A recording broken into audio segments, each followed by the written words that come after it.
Ava Chris Tyson, a guy who played one of the biggest role in the downfall of MrBeast. So I do not know much about Ava Chris Tyson because, as you guys know, I usually never watch MrBeast videos. Like I have watched it, but not as a big fan of it, you know. So I have watched his video, and I do not know much about the people involved in it, but I have seen controversies, people talking about Ava Chris Tyson and all the videos on Pegasus and all those people, you know, talking about the controversies, how this guy changed his gender and all that, you know. So I don't know if it's a dude or a girl. I have no idea. So I remember seeing him as a guy. So that's what I'm going to go with. Okay. And we're going to see what was the situation about and how this person brought downfall on MrBeast. Okay. So let's find out and let's learn about the situation. Tyson, formerly known as Chris, is a popular transgender influencer. As a member of the MrBeast crew, she's been involved in many of his videos since he started his channel in 2012. They had met in high school, were roommates, and they went on to climb the YouTube ladder together hand in hand. Unfortunately, some allegations levied at Chris have started to really rock the boat, causing Chris to leave the channel entirely. Today, I aim to dissect all of these allegations impartially to determine what Chris did do, what Chris didn't do, and allow you all to draw your own conclusions. Alright. MrBeast began uploading videos in 2012, hopping on the, at the time, very successful Minecraft trend. This would then evolve into other kinds of gaming content, Call of Duty commentary videos, rant videos about Jacob Sartorius, really anything was being thrown at the wall to see what stuck. But Jimmy would find his first real success with his marathon videos, counting to 200,000, where he actually counts to 200,000 for almost 24 hours straight. 199,999. 200,000. Woo! Watching Dance Till You're Dead for 10 hours.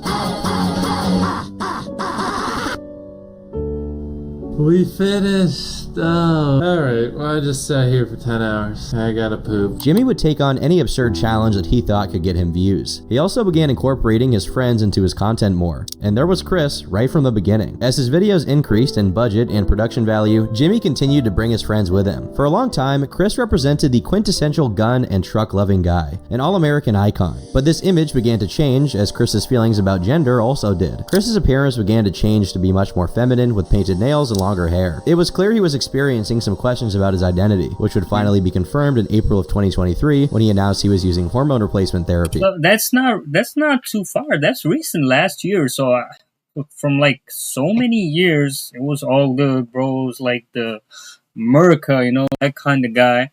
And then suddenly, bro, switched on his gender and then brought downfall to MrBeast. Many were critical of this decision, as they believed Chris, being trans, would be leaving his wife and child behind. Others were supportive, and Chris defended himself by saying that he's still a good parent to his child. Those who are anti-trans were not a big fan of Chris, to say the least, and they weren't afraid to voice their discontent over the next few years. Enough of the fans were critical of him that in April of 2023, SunnyV2 posted a video positing that Chris's transition itself could be a brand risk for the channel, considering how many people around the world are not trans positive. At the time, many were critical of it, with even MrBeast himself responding, "Chris isn't a nightmare, he's my friend and things are fine. All this transphobia is starting to piss me off." Sunny's video got a lot of backlash, with a dislike ratio of 40%, far below his channel average. But on social media, the narrative persisted among certain creators. In June of 2024, Nick Merck said that Chris should be ashamed of himself, while MrBeast defended him, saying, "Ava is always with her kid and doesn't go on shoots to spend more time with him. Tuckman is always smiling, not sure why this rumor is a thing." Jimmy continued to defend his friend despite the hate, and with that, his channel continued to grow, reaching 300 million subscribers in July of 2024. But just as Jimmy was reaching his biggest success, he and Chris Tyson were about to face their biggest controversy. What's that? On July 16th, 2024, Adrox posted a video titled, "This video will make you hate Chris Tyson." The video goes through a series of tweets posted prior to 2020, and in these tweets, Chris expressed at the time his undying admiration for Shadman, a controversial artist known for drawing children in compromising positions. Some of these amount to lolly, meaning drawn images of underage characters in very gross contexts, basically sexualizing people who are way too young to be sexualized. Back in the day, I actually made a video about Shadman that detailed his strange history. Shad was known for controversial artwork. In 2011, he drew art of his own mother. The following year, internet animator Ed Gould, creator of popular webcomic turned serial animation Ed's World, would tragically pass away due to cancer. In response, Shadman drew him being raped by the Grim Reaper. But the extent of his depravity wouldn't surface until 2017. In January, leaked Discord messages from Shadman show him posting set photos of Daphne Keene, captioning her as being and calling her an IRL lolly after watching interviews of her. More messages from March 6th show Shad stating that he'll be rewatching the film alone so he can once again see his girl, Daphne Keene. While some have shed doubt on the veracity of these messages, it's hard to believe they're not real when only 3 days later, Shad posted an 8-image set of the actress being brutally onto his website. At the time, she was only 11 years old. Disgusted, Null, the owner of Kiwi Farms, reported Shadman to Daphne Keene's talent agency, causing Shad to receive a cease and desist email from her lawyers. It's worth noting that at this time, a lot of popular creators were supportive of Shadman. He had a lot of influential friends, and by extension, millions of supporters. One such supporter being Chris Tyson. Chris personally bought Shadman's artwork and tweeted it at him to show how much of a fan he was. Chris had tweeted about wanting to see Shad draw Beast Boy from Teen Titans as a trap. Guess you could call that foreshadowing. In response to a cropped image of Caillou being touched by his mother, Chris said, "Help, I need an adult." And there are a lot of instances like this where they're responding to other similar images of very suggestive situations with minors. In one video shot at Chris's apartment, you can see Jimmy Beast himself in the background where Shad's art is on the wall. There's this one particularly gross tweet where Chris says, "Nothing gets my knob cranking like some lolly." It's very clear that Chris Tyson was a big fan of Shadman. The question lies in if he knew everything Shad was up to. Drawing underage fictional characters like this is bad enough. Drawing real children like this is on another level of horror. Another person who fell into Shadman's degenerate line of fire was Keemstar, the host of Drama Alert. On November 8th, an anonymous user asked Shadman on his Tumblr if he'd draw Keemstar's daughter performing on Donald Trump. At the time, Keemstar's daughter was only 7. Shadman stated on Twitter that he'd do it if Donald Trump won. So, 3 days later, when Donald Trump won the election, Shadman decided to post art of Keemstar's daughter as a compromise for the bet. While not Whoa. Bro, the internet is not safe, you know that? Like, that's crazy. Like, no one is safe. Your daughter, sister, mother, family, people. And imagine you waking up one day and realizing that your daughter or your sister, mother, somebody had made a porn video of it or pornography of it. I don't want to say the word, you know, but like how disgusting that is, how low someone can be to make that kind of stuff. Like, internet is really dark, man. Explicitly suggestive, the implications of even putting this image on his largely lolicon-centric site was enough to cause backlash. In response, Keemstar simply stated that he was calling the cops, not wanting to feed any more attention to someone who was capable of doing worse. So, one of his good friends came to bat for him instead. What you did by drawing this picture, putting it in context on your website with a bunch of other pictures of little naked girls, was especially considering it's Keemstar's daughter. He doesn't deserve that. Why target his daughter like that? On this stream, Shadman admits that he may have gone too far. He flatters Colossal, stating that because he respected him, he was going to take down the image. However, following the conversation, he failed to do so, deciding to keep the post up on his website, as well as continue drawing very similar art in the following months. In a later edit to the description of the drawing, Shad writes that he was keeping the art archived to prove that it was not and that he would not draw any more of it. He then claims that he never actually considered going through with anything actually explicit. I highly doubt that. With it being discovered that Chris was a fan of Shad, Keemstar obviously had something to say. He commented that Chris supported Shadman, the artist that drew his daughter. This is a known fact. Privately, me and Chris Tyson even had a conversation about this roughly a month ago, as it still upsets me. But this is not the only criticism being made of Chris Tyson. It all started with this video by Prism42, a small creator who went through some old logs of Chris and found interactions with someone named Lava GS. Lava is a small creator and video editor who was a fan of MrBeast before he blew up, apparently being among the first 500 people to subscribe to his channel. Eventually, Lava managed to appear in a video titled, "I made 100 players escape an impossible maze." Lava, Pluto, assemble!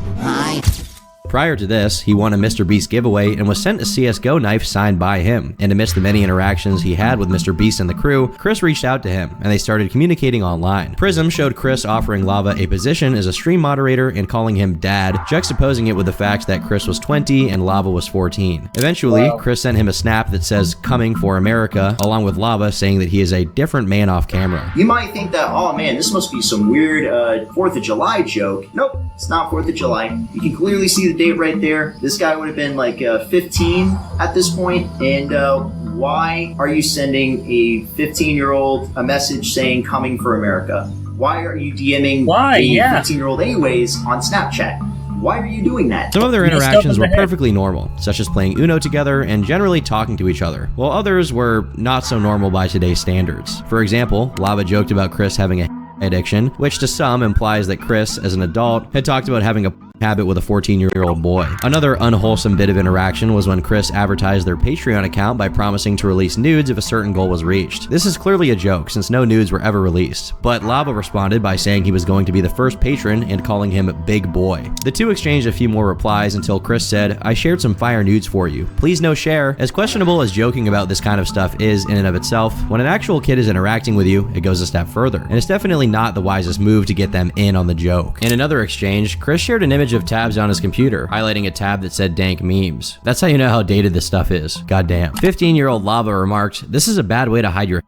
In another instance, Lava replied to Chris and GamerSup saying, "Love how I set up that embed. It shows you looking sexy." There are many more minor things, such as Lava asking Chris Tyson to be his Valentine, calling him dad a lot for some reason, and weird sexual jokes that Chris should have known would be inappropriate to share with a minor. It's not these exchanges on their own that are incriminating, but the fact that they were seemingly normalized and made a lot of people wonder what kind of interactions went on in private. And we do know they had some Discord calls, just the two of them, which many see as weird. Combined with the lolly stuff and the Shadman connection, it becomes particularly concerning, especially since Lava met up with Chris Tyson in real life at one point. Although it must be acknowledged that the entire MrBeast crew was apparently present for this, and none of them has said that any wrongdoing happened. As this topic was getting more and more attention, it wouldn't be long before those involved had to speak up. A lot of YouTubers were reporting on the allegations. Namely, content creators A Cheeto and Sensitive Society had covered the Shadman discourse and condemned Chris for being such a huge fan. Seemingly, Lava hadn't actually seen these videos and decided to include a screenshot of them in his tweet where he addressed the situation. However, what he actually said changes the narrative quite a bit. He says, "These videos are massive..." Let me read it. So it says, "These videos are massive lies and twisting the truth. Ava never did anything wrong and just made a few edgy jokes. I was never exploited or taken advantage of. Can you do me a favor and comment on these videos and tell them to stop spreading lies? This situation takes away from children who are actively being exploited every day online. I am not a victim of anything being claimed in these videos or at all." So it's coming from the Lava kid. Isn't that the kid?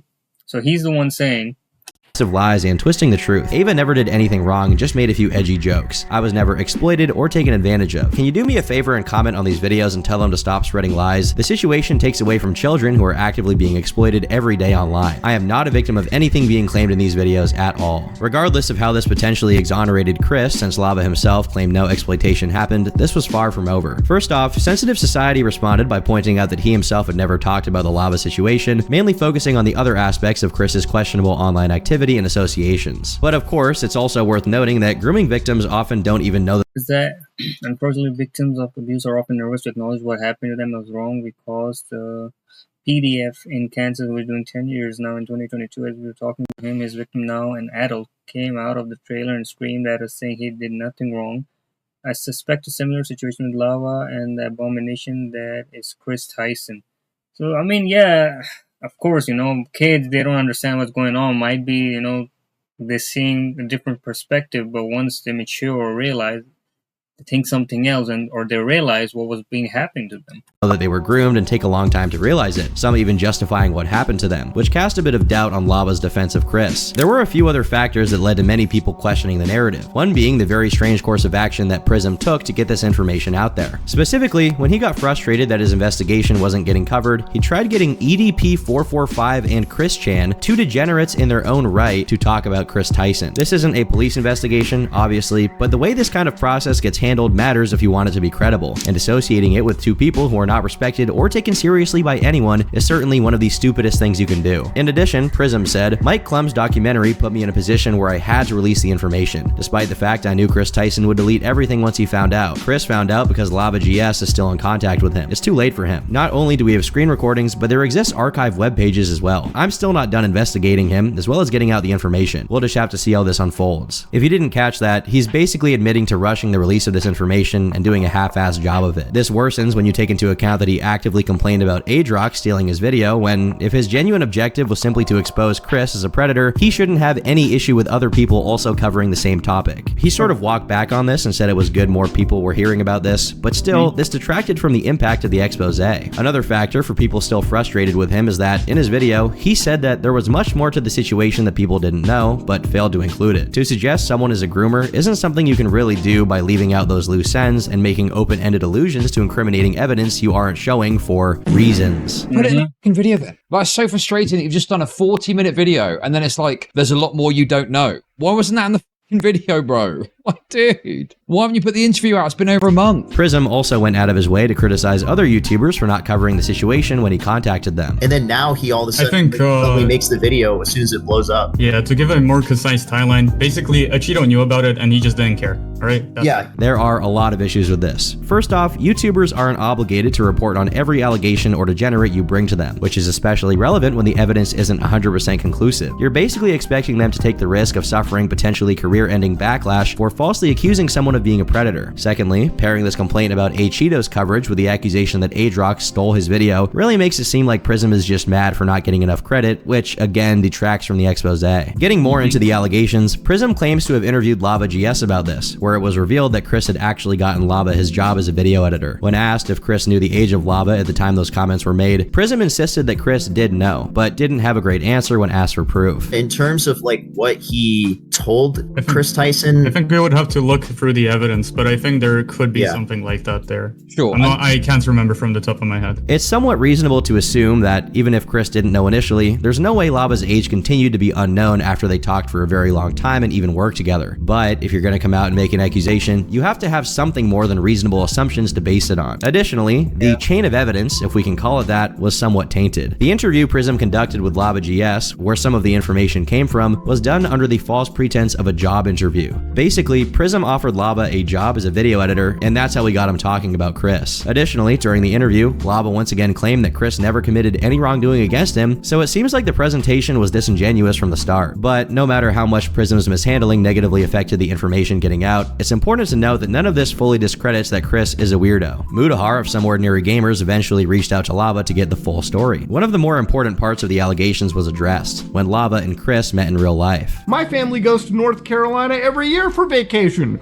We stay in a very nice camper at a nice campground. It happens to be 2 hours away from the MrBeast studio, and I'd been helping with some Beast gaming videos remotely at the time, instead of doing it remotely, okay? My parents drove me to the studio and met the entire crew. Okay. They knew where I was and met the crew before leaving. I helped record some videos and then my parents picked me up and left. Interesting. With the stuff about Lava that was publicly released already being concerning, internet investigators began digging deeper. Eventually, they came upon a Reddit post in which Chris said, "Why would you use your VR headset for anything other than 3D lolly gang?" Maybe this could be chalked up to a joke where Chris genuinely not into lolly. How it is a joke and every time it's about corn. Every time it's about some degenerate stuff. How it's a joke. You know, like... I understand if it's a joke with some adult to adult, it's understandable, but with a kid, you know, like, it's not making sense to me. I don't know. Material, but I'm not so sure. He also thanked someone for linking him to a subreddit called Real Scat Girls, but that's more gross than evil. Bro, or sis rather, was poop maxing. In another post, he replied to someone who said, "The joke is that Shadman makes out of anything," with, "It ain't unless it's got a sheepiness." What do you mean by that? One of the more strange and disturbing turns of events is that a picture of Chris with Finster and a certain Jean Hollywood resurfaced. I'll preface this by saying that guilt by association isn't legitimate grounds to accuse someone of anything, but it is very much worth noting that Jean Hollywood was directly implicated in the Giggly Goon Clown case, being part of the Discord server where goon material was shared and praising EPI, meaning early introduction, in reference to grooming by getting kids into not safe for work content as early as possible. It's relevant to note here that Jean is also trans, and one of the recurring themes in gooning and EPI circles is grooming kids into taking estrogen. Coincidentally, Chris's Steam account... Bro, y'all need God in your life, okay? Y'all need Allah. Okay? Y'all need Almighty God in your life. It's always with these transsexual, bisexual, you know? I mean, y'all want to keep it with yourself, but you know, it's always... Okay, most of the time, like, it's becoming like so much now, especially since like couple years, like 2022, 2023, we can see all these cases popping up with all these people, you know? Like, why? Okay, always with some minor cases. Why? Had Lava as a friend, by the way, was named estrogen dealer. Of course, this doesn't mean that Chris was directly associated with any of these people beyond having met Jean in real life, but it definitely doesn't look great. With all of this brewing online, a number of other allegations began to pour out. An anonymous account posted DMs that supposedly showed Chris Tyson exchanging inappropriate texts with someone when they were 14 years old. The first issue with this is that the ClipHub tweet claims that Chris was 18 when this happened, but this is patently impossible since the DM supposedly happened in 2020 when he was far older. But maybe this could be a simple case of of the evidence being misrepresented by the ClipHub account. As in the DMs, the person who was supposedly receiving messages from Chris claims that they themselves were currently 18, but were 14 when the messages were exchanged in 2020. Nowhere in the attached images and videos does the person claim Chris was 18. The date is internally consistent, as the DMs show Chris talking about a MrBeast video that was released 4 years ago. There's also an issue with the video provided, where the person is scrolling through their DMs with Chris. However legitimate it may initially seem, since they click on Chris's profile and the link takes them to the real one, meaning this wasn't a fake account just using the same name, the word today briefly appears at the top of the chat. This would mean that they couldn't possibly be from 2020, obviously. There is an off chance that the today thing was a glitch, but again, this is more than enough to seriously discredit these specific allegations. Another set of messages was also released between Chris and someone claiming to be an underage fan. Here, we can see what appears to be Chris sending kisses and heart emojis to them, and occasionally calling them dad. There was a third evidence drop regarding Chris, this time recordings of Discord calls in which inappropriate comments were made in the presence of minors. Dude, I would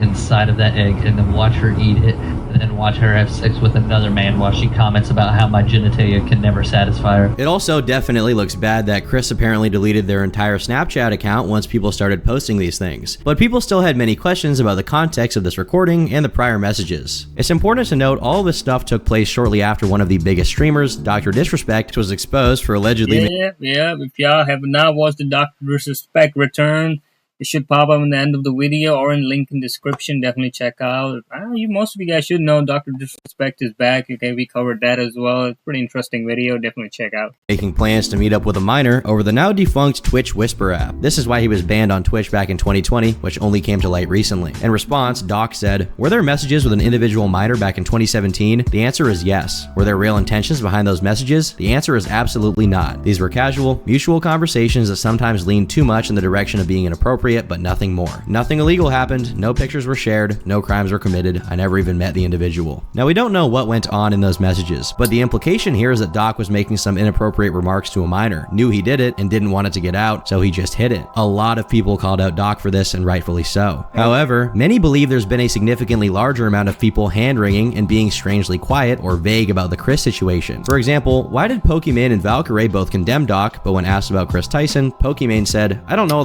What she said, I don't know all the details regarding the Ava situation, but I want to make it clear any appropriate behavior toward minors is unacceptable regardless of who you are. It's a shame that people see this as an opportunity to attack the trans community as a whole. One person's action does not reflect on every single trans person, so please don't view it that way. Of course she's going to talk about that because she got a lot of trans friends. We all know that, and anything related to MrBeast, she don't want to say bad stuff about it, it's all about fame, money, and all that. We all know that. All the details regarding that Ava situation, but I want to make it clear. Any inappropriate behavior towards minors is unacceptable, regardless of who you are. She and Valkyrae then went on to talk about how disappointing it is that many— He said, "I'm still in the process of moving, so I haven't been able to fully keep up with it. But in the meantime, since I've been tagged a bunch, PDF is equal to bad, trans is equal to P. The action of one trans person does not mean all. Sucks to see so many anti-trans people act as if it does. I'm hoping Ava speaks up. Dr. D is still gross." You're going to use the Ava situation to criticize the trans community rather than seek justice. Sneeko commented on the situation, saying, "These two Twitch streaming females, where's the consistency? When are you going to go and disavow Chris and MrBeast? You have way more information. You actually have the receipts. Come on, you Sneeko, haven't tell said them. a word yet." Immediately, DrDisrespect. Ew. Yeah, disgusting. Ew. Worst person ever. Chris from MrBeast silent. And you know why? Because he's a transgender. This would be a decent point, but there are also a lot of problems here. First off, Sneeko has previously expressed his admiration for the movie Cuties, which isn't just tantamount to Chris liking Lolly, it's even worse since the children being sexualized in the movie are real children. Additionally, Sneeko has a history of being purposely vague about the age of consent whenever pressed on it. What do you think the age of consent should be? I think it should be past at a developed age, Dustin. What is a developed age? If you had to set a law for it, what would you set it? What would you set it about? It's a developed age. No, answer the question, you fucking pussy. To say the least, he's not really someone to listen to about this situation. As soon as DrDisrespect made his statement around 2 p.m. on June 25th of 2024, Valkyrae and Pokimane posted their callouts because he basically admitted to what he was accused of. But when the Chris Tyson allegations came out, their statements were much more vague. On the surface, this looks like hypocrisy, and I don't really like that the main focus here is on, "I hope this doesn't make trans people look bad," as opposed to Chris Tyson allegedly did something bad. But what's important to note here is that these statements were made before Chris had even responded. Valkyrae's was on 12:30 11:30 p.m. on the 23rd, and Pokey's was posted 4 minutes later. Chris's statement was posted 3 hours later that same day, at which point Valkyrie called Chris disappointing and disgusting. Pokimane hasn't made a follow-up, and she should if she's going to comment on this stuff publicly. But realistically, is there really a big point to get them on here? I personally don't think so. I don't think either of these people have a vested interest in protecting anyone they believe is a creep, although the focus of their initial tweets was definitely off. The dishonesty in Sneako's approach is also flagrant in how he accused Moist Critical of sweeping up the allegations to protect Chris, and once Critical did make a video on it, he changed his tune to claiming he didn't do it sufficiently. This is clearly because of the personal grudge he has against Critical for rolling him and smoking him in the mag clip debacle. You're absolutely fool. What you have there is not clips. These are mags. They're mags. It's worth noting, however, that Sneako also worked for MrBeast at one point in time, and according to him, I remember Chris saying, like, isn't she hot? Isn't, like, Cash Me Outside girl, isn't she, like, 14? Is she 14 years old? Yeah, it's jailbait. And I'm like, what? Chris once referred to the Cash Me Outside girl as hot and jailbait, which, if true, is pretty foul. But the sting of this particular accusation was not only subtracted from due to it coming from Sneako, who's more than once found himself sounding really bad when it came to talking about minors, but also because a clip emerged of MrBeast making a similar remark about the same girl in a joking context. And he did say that he enjoys the Cash Me Outside girl and thinks she's funny, so... Let's be real, you want to put your dick in her? Given they all work together at some point, it's not too far-fetched to consider the possibility that this was a big joke between them. Not a cool joke, a very dated, uncool, and unfunny joke, but a joke nonetheless. What is less easy to explain as a joke is his promotion of the leaked nudes of Jeanette McCurdy, Sam from iCarly, to his audience, which he knows is mostly composed of minors. You'll probably see the photos get taken down at some point tonight, maybe tomorrow, because Nickelodeon has that kind of power. But the link's in the description if you want to see them. I mean, I'm not endorsing people to go look at somebody else's private business, but I know that, you know, people might want to see them, so it's there if you want it. What? You're saying you're not endorsing it, but you're telling people the way to look it up. You're giving them the link. What? Make it make sense, bro. What are you talking about?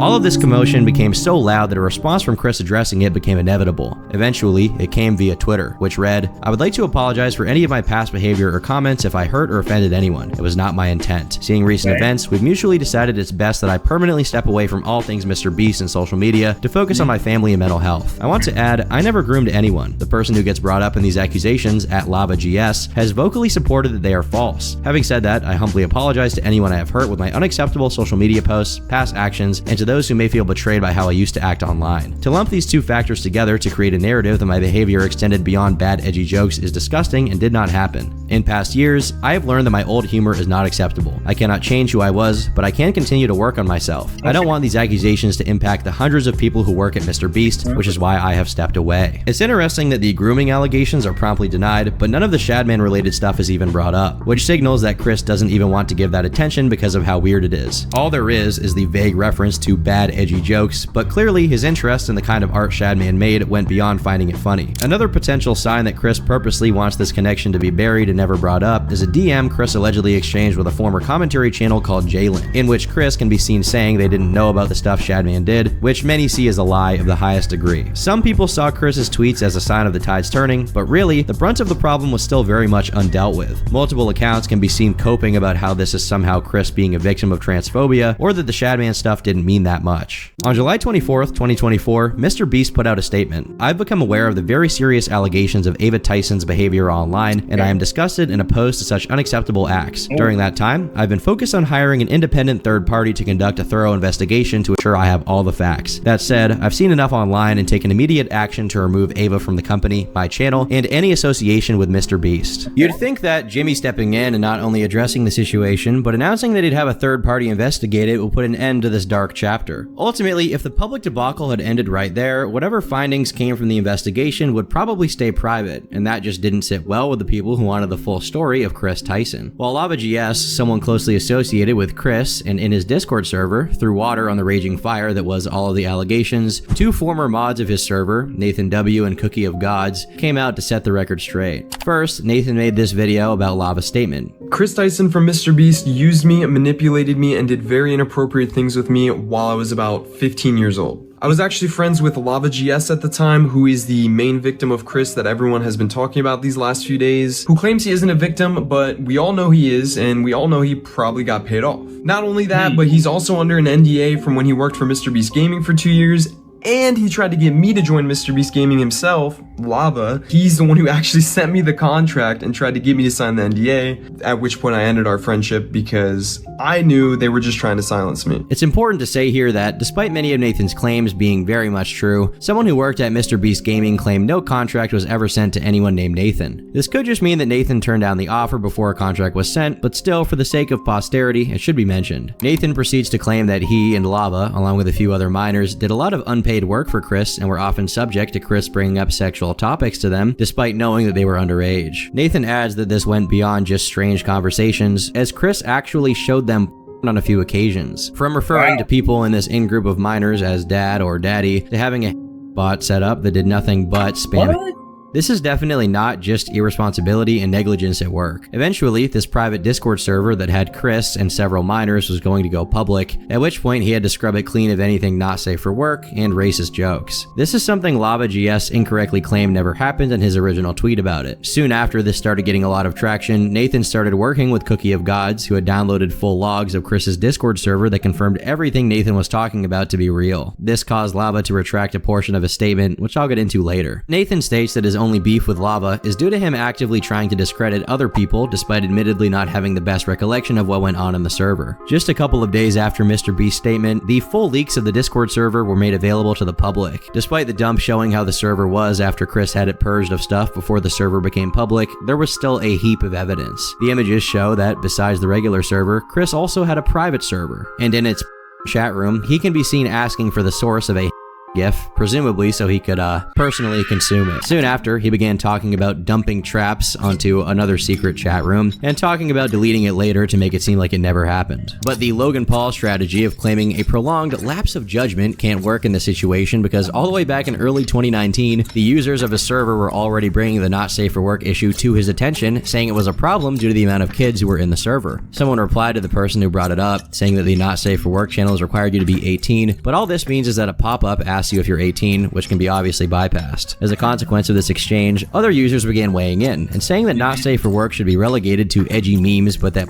should be forbidden. But this was to no avail, as one of these servers' moderators swung the hammer and said that the pop-up was enough. Eventually, it was removed for the non-staff users on the server. Apparently, after November 2018, Chris locked the not safe for work channel so that only his mods could access it, his mods being minors, as we've previously established. To make matters worse, he was considering extending the not safe for work channel to also cover gore, meaning he either intended to partake in or welcome the sharing of gore material, again, with minors. We're not talking about 1 or 2 members, we're talking about active members frequently engaging in very inappropriate conversations, being very young. And despite Chris apparently knowing this to be the case, nothing was done to either get them out of the server or curb the discussion of not safe for work topics around them. Some of them we already know. Lava GS, for example, who is 15 to 16 years old and a moderator of the server. Based on the analysis of one particularly thorough user of Kiwi Farms, there were up to 31 minors on the server, the youngest one potentially being just 10 years old since they mentioned being in 5th grade, and 7 of them being part of the staff. A member called Daddy Log, who said they were 12 on one occasion, which is probably a joke, really look good when they're referred to as a designated lolly by other members. What makes this even more concerning is the possibility that there were multiple predators in the server. While many members were minors, many weren't, yet took part in sharing not safe for work material and talking about inappropriate things with them. There's simply no excusing it as him not knowing, since Chris himself is on record saying the average age of the server is 14, which, while probably not true, is a sign of his awareness. Despite this, he shared Shadman's site multiple times, talked about trapping another member of the server, which he immediately clarified meant forced feminization, a fetish that's very closely associated with gooning, EPI, and other equally unsavory things, and at one point suggested he was aroused to an attached image of a 14-year-old. I'm not sure how far the joke justification goes in situations like these. Besides a whopping 288 mentions of lolly in the server's chat, there are a few other highlights of Chris's interactions in it, such as when someone named Discount Milk told him to ditch his wife, to which Chris replied that he'd love to sell everything he had to live in an apartment, watch anime, and play video games all day. In another instance of their their interaction, Discount Milk is once again pushing Chris to spend time with him instead of with his wife, which is very interesting because in the wake of all this newer information, Lava took to Twitter once again to partially recant his initial defense of Chris and weigh in on the Discord leaks, saying, "Based on the recent screenshots and messages, I would like to say a statement about the Discord. This was 5 or 6 years ago and I thought I had a good memory of the situation, but I was wrong. After reading the chat logs, this stuff was inappropriate and wrong. I spoke based on my memory of the situation and I still do not remember these conversations, but they definitely happened. These conversations should not have happened with people at the age I was at the time. I strongly condemn it. I still believe I'm not a victim, but these conversations should not have happened with me and any other minor in the server. I was a minor in the situation and not the adult influencer who shouldn't have allowed this to happen. I did not see this as wrong at the time. There's a few individuals in the leaks who deserve to be investigated. One named Milk, who was an IRL friend of Chris and the same age as them. They were someone me and Nathan grew to despise, and I'm sure he'll agree with me on that. He was a disturbed individual, and we fought tooth and nail with Chris to get him banned, which did eventually happen. I wasn't involved in the Not Safe for Work channel, as you can tell from the leaks, which is probably why I don't remember it. For those thinking I was paid off or forced to sign an NDA, that would be very irrational for anyone to do. If what Lava said is true, it confirms the presence of another person that needs to be investigated, and also one that is an IRL friend of Chris's. How does that look juxtaposed with all the dad stuff and the promotion of Not Safe for Work content creators like Belle Delphine and Shadman? Now, I'll only be mentioning this for context because I don't think it's good to bring attention to what is tantamount to false accusations when I'm trying to adequately cover this sensitive topic. A day after those leaks came out, someone named Muskina took to Twitter to make another series of allegations against Chris, but when they were both adults, and outright said they were coerced throughout the thread. For the sake of both of our times, while her intimate relationship with Chris is definitely real, literally none of the screenshots presented show any evidence of abusive behavior. What can be extracted from this gigantic thread, however, is that Muskina wanted more out of the relationship than sex, whether that had come in the form of a more serious relationship or in the form of unique business opportunities. These didn't materialize, and so Muskina claimed that this was sexual abuse, meaning they had sex under false pretenses. First off, from what I've seen, at no point did Chris promise business opportunities in exchange for sex. Even if both people contributed to this narrative, it was never ratified or established. Since this was unspoken and presumed on Muskina's part, to turn around and claim this was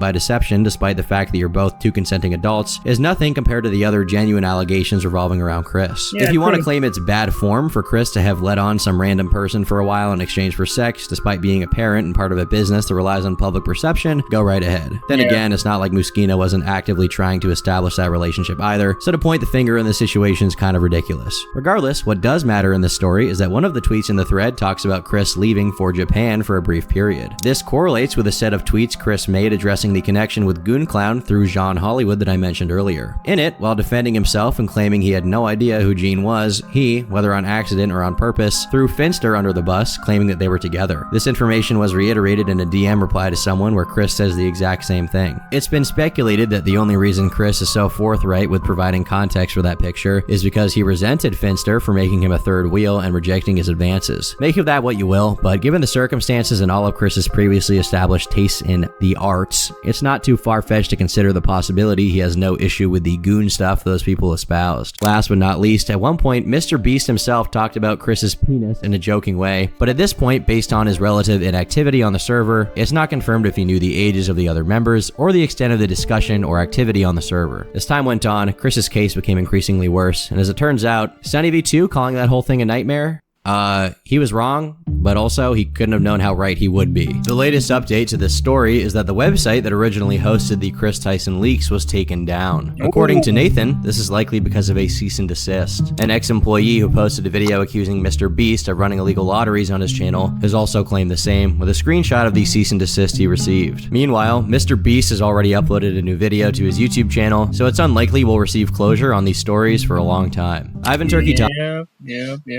Alright, if you guys like the video, make sure you guys like, share, and subscribe, and definitely check out this guy right here. His name is Turkey Tom. You guys definitely subscribe and like his video. A really nice video. I liked it. 1.5 million views. Damn, I wish I had that kind of views. Well, hopefully, but I'll see you guys in the next video.